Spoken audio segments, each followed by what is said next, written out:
Welcome to the System Simplified podcast, where we feature top leaders who share stories on how to successfully systemize a business. Now, let's get started with the show.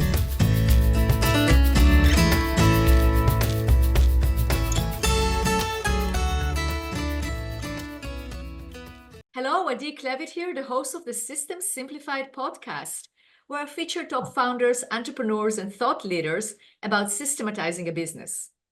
And today's episode is being brought to you by Business Success Consulting Group, where we create, document, optimize, and implement processes and procedures so businesses can grow and thrive. And today's guest is Len Oppenheimer. Hi, Len. Hello, how are you, Adi? I'm doing great. It is a pleasure to have you here. I'm excited about this episode. We are going to discuss today how you really move a business from being an operator managed by the operator to actually have a real business where you have people, you're scaling, and you can actually get yourself out of the business and grow it from a small mom and pop shop to a business that is thriving and successful. And the most important thing, it's achieving your dreams, right? Achieving that freedom that you want as an entrepreneur. That's 100% true. Absolutely. Yeah. So let me just introduce, not just, but let me introduce you, read your bio so the listeners know who you are, and we'll get into this conversation. So you are the founder and CEO of Golden Box, a packaging company that creates and supplies custom boxes and packaging.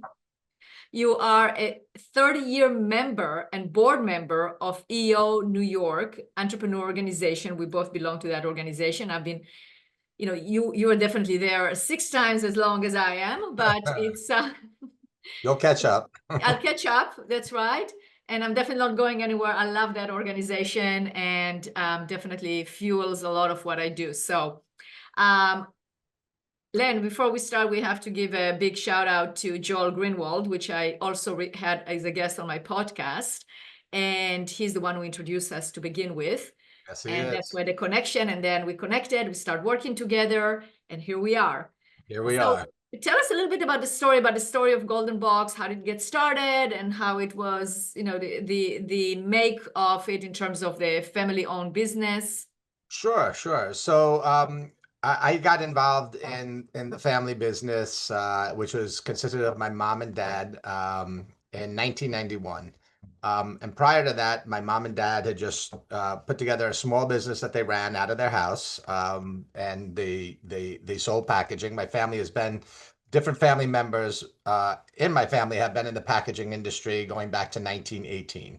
So we've always been in the packaging industry, but no family had the same business generation after generation. At one point they were in manufacturing, at one point they were in repping, and at one point they were partnered with another company. And today we stand on our own as a completely independent operating company. And when I got involved with it, truly, it wasn't the thing I set out to do. My parents were actually disappointed that I didn't go to school to become a doctor. I got into college for psychology, and I was going to continue that journey. But I really became very interested in manufacturing and what was going on and how things were made. And while my parents never really talked about it all that much, they were always involved. They always had time to do what they wanted to do, and they had their set of priorities for life, and business was just one of them. And I became interested in it, and soon got involved and just started growing it by bringing in sales. And then this is where we are today. Right, exactly. So you basically started that way. Along the way, you realize, okay, this is a business that I have to run. Yes. And so along the way, yeah, absolutely. I mean, to tell the rest of the story, I mean, for my portion of it, right? So my part of it was when I got involved, we grew, we did more sales, we grew, we did more sales, we grew, we did more sales. But there came a point in time where we weren't growing anymore. We were kind of hitting a ceiling. And it became obvious to me that what got us here wasn't going to get us there to the next level. We had really good institutional values, and we had what I call institutional knowledge, meaning My brother, my mother, my father, myself, we would sit around a dinner table and we were constantly talking about business and we were able to contain it and hold it. But as my brother moved on, as my father moved on, as my mother moved on, that family was not there anymore to be part of it. And I quickly realized that in order to continue and be successful, I needed to change a lot of things. And I quite frankly bumped my head against the wall many, many times trying to figure out what that was. And along the way, I got an introduction to you. And that's when things really started to change. Well, okay. So what changed? Before I ask you even what changed, what was your mindset when we started working together? My mindset was I was kind of getting frustrated that the people weren't working out. We would meet good people. I would bring them into the business, but they were overwhelmed. They would say, "Oh my gosh, I didn't realize that bookkeeping entailed all of these things. I didn't realize that order entry entailed all of these things." You know, we had grown from a very small business into a good sized business, and and so it's kind of like everybody learned along the way, and but we held all this information internally. And I didn't really realize it until after talking to you that we needed to unlock this in some way, shape, or form. And I will be honest with you, I am not a natural systems person. You've helped me get closer. Okay, you've definitely helped me get closer. And I was thinking about like how we would have to write all this stuff down, but you made this process extremely easy for us. And everybody just sat there and talked to you about what they did, and you captured it, recorded it, and created our first ever SOPs. Um, it was at that moment in time that there was really a shift took place. The minute we had that in place, the first person that I was able to bring on was able to read a little bit about what the company did, how we did things. It wasn't such a mystery. And we started to realize, wow, we need more of this because there's other details that we still didn't even get to. And it was from that point that we were able to hire our first person who's still with us today. I call it the post Addy meeting. Okay, so the first person that came in from our set of SOPs is still with us today. That led us to be able to go out and meet and attract a fractional COO who came in and was able to see outlined already what some of the stuff that we were doing. And I think it was because of this that there was the beginning of a path that a COO is naturally an operations person. They know, they believe and live off of systems and processes.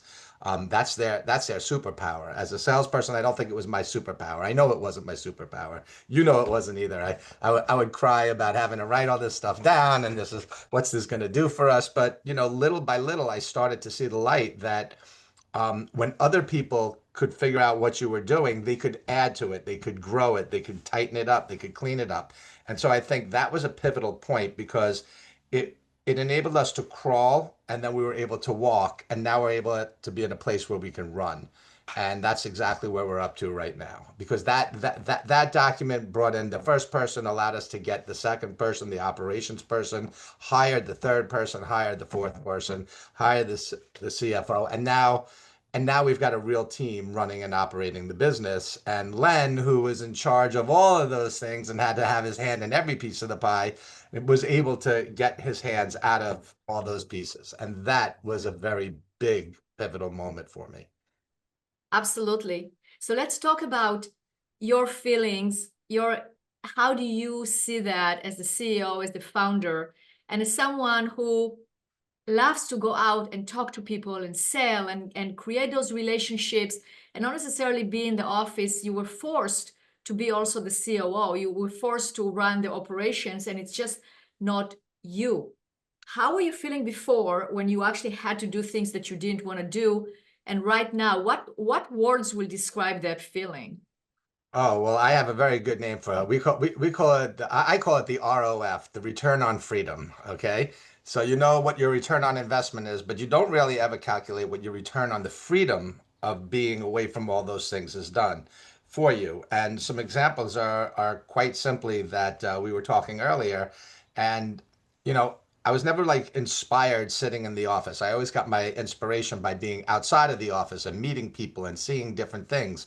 But it's quite hard to get out and do all of that when you're stuck back in the office and you're maintaining systems and processes because you're maintaining them around your systems and processes until you've put them in place. And then once you've got that going, it's freed you up. So I am no longer involved really in my operations. Maybe once a week on a meeting, we have a call and we talk to everybody. But the freedom it's given me to go out and um, pursue new business, pursue new avenues, pursue new ideas. I mean, in 2 weeks, I'm leaving to go on a trip to go to another country because we're starting to source outside of the United States right now. So while globally quite a few things are changing, there are a lot of opportunities in that. And I used to sit at my desk and constantly be aware of that there were opportunities happening, but I had no wherewithal to get out and go after them. And now I do. I have the ability to go find them and go get them and not sit in the seat and say, "Oh, that was an idea I had. I knew that was going to take off." Now I'm going to be part of that idea that's going to take off. And I think that's a very big differentiator, especially if you're running a company. Absolutely. Absolutely. And I can also hear it in your voice, in Oh, terms of your life, you're full of life now. it's very, very energizing and freeing, quite frankly, to be doing the thing you love to do and not being the thing that you're burdened to do. The people that handle it love what they're doing. They're real operations people. So yes, systems and operations was something that we put down, but then we were able to find like the really good and attract the really good people who love working in those systems and love working on those systems. And so there's a lot of buy-in and in fact, we talk about it all the time because it's not just a matter of like a playbook or reading instructions. It's a matter of understanding why we did those things. Right. And that is when you document, and you and I talked about it, it's not about taking an order, just extracting things out of your head and just, transcribing it. That question comes a lot. Well, why can I just dictate it to ChatGPT? Well, you have to know what questions to ask. You have to have the why behind it, and it has to align with your core values, because otherwise you won't be able to then duplicate it. The people are not going to be able to duplicate it and use it as if though you're doing it.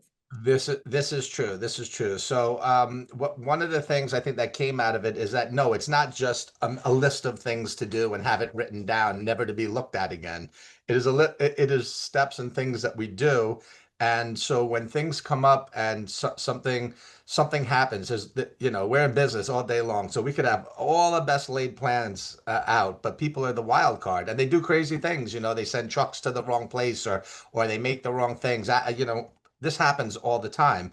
And we capture now the mistake of what took place, and then we put it into one of our task lists and we discuss it and say, how did this happen? How could it be avoided? And now we can take that and put it back into our operations to say, hey, to cover our bases from this happening again, let's put it here. This is a good spot in our operations where we can capture it.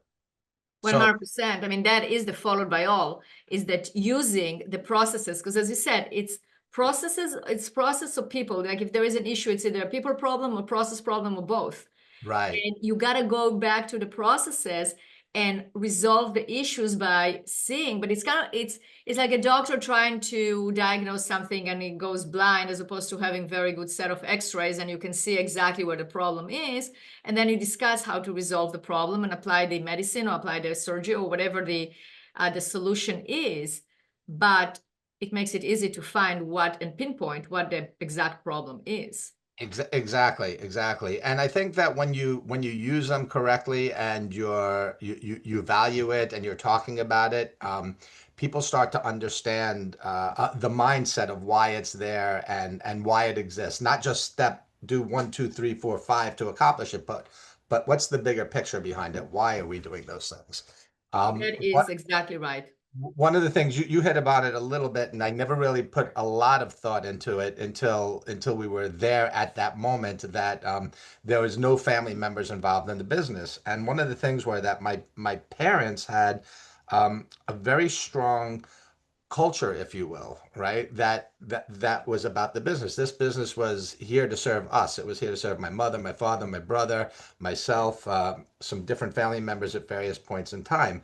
But the idea behind it, being there, we take care of this and this can take care of us was something that I was afraid to lose. I mean, this is really strong, strong family values. And how do you capture that and bring that forward to people who have nothing to do with your family, who live in other countries and have totally different experiences, and they could grow up next door, but just in a totally different way. And by having this documented and being able to talk about them, we're able to convey what those values were, like why we do this, why it exists. You talked about the why, and that was really important. So one of the things I'm super impressed by and very proud of is that family value continues today, and it's not a cliche. It's like we really act in a way that that's we understand it's important to serve each other and our customers, and um,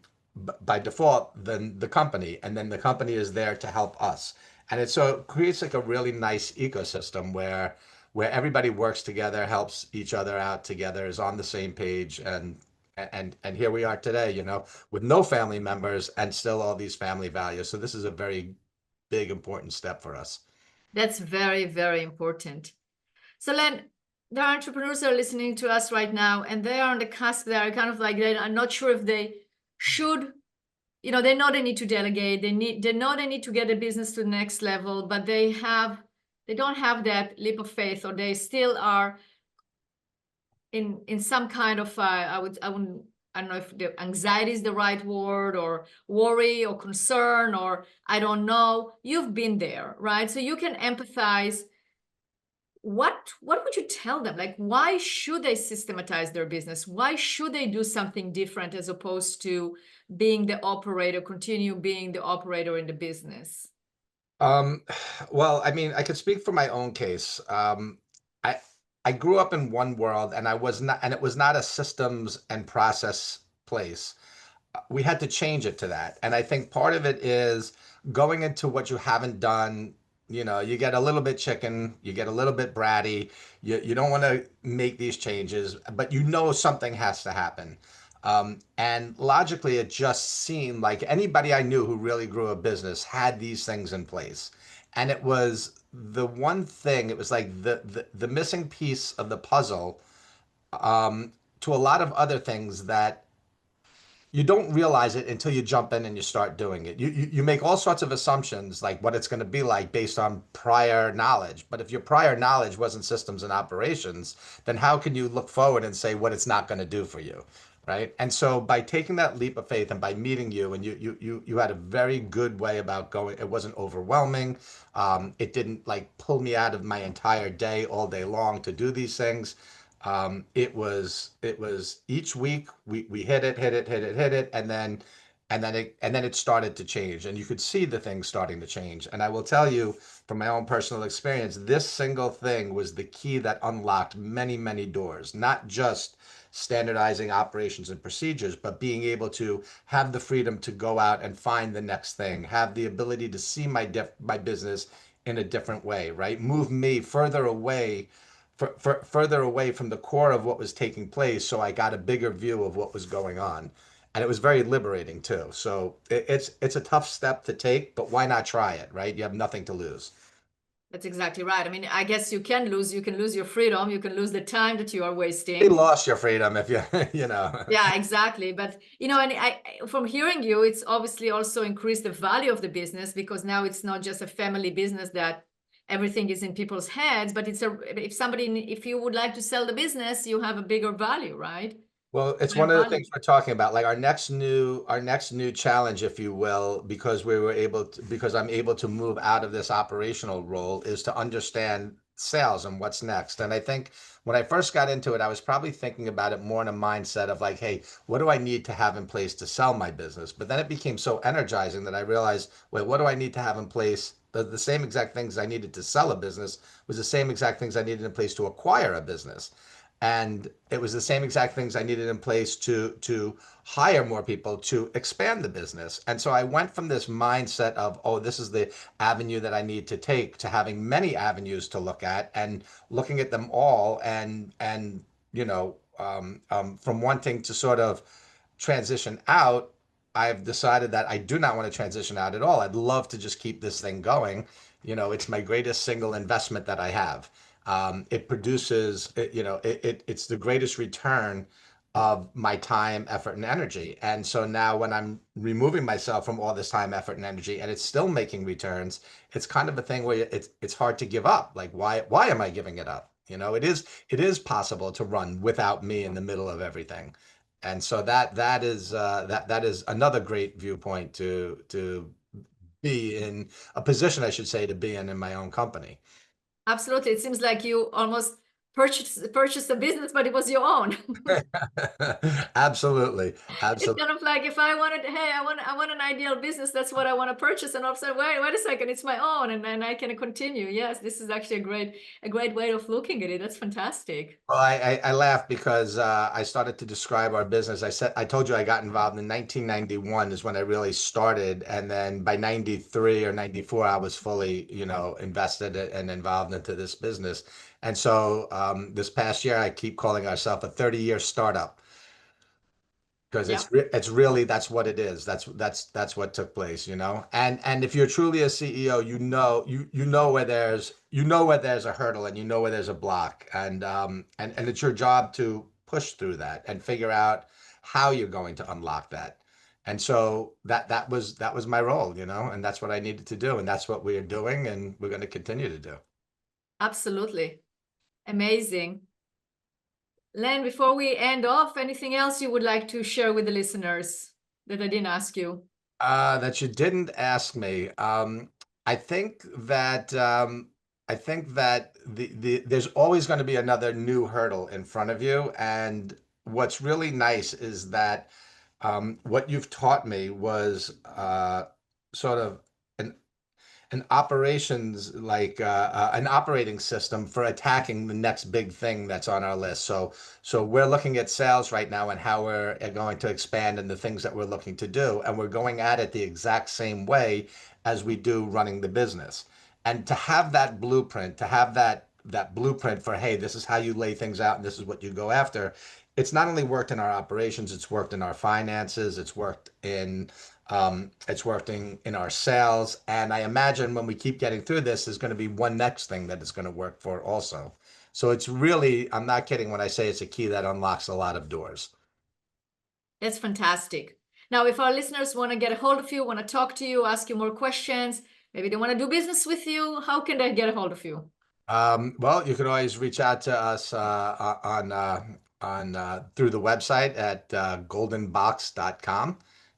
You could send us an email through there, and I'd be happy to respond. I respond to everybody who reaches out, and looking to help the next person get the freedom that we got. So Awesome. Well, thank you so much for being a guest on this podcast. I never thought I was going to be I used to listen to this podcast over and over, and I never thought in a million years I was going to be a guest on it. So I'm quite happy to be here. Thank you, Adi. Thank you.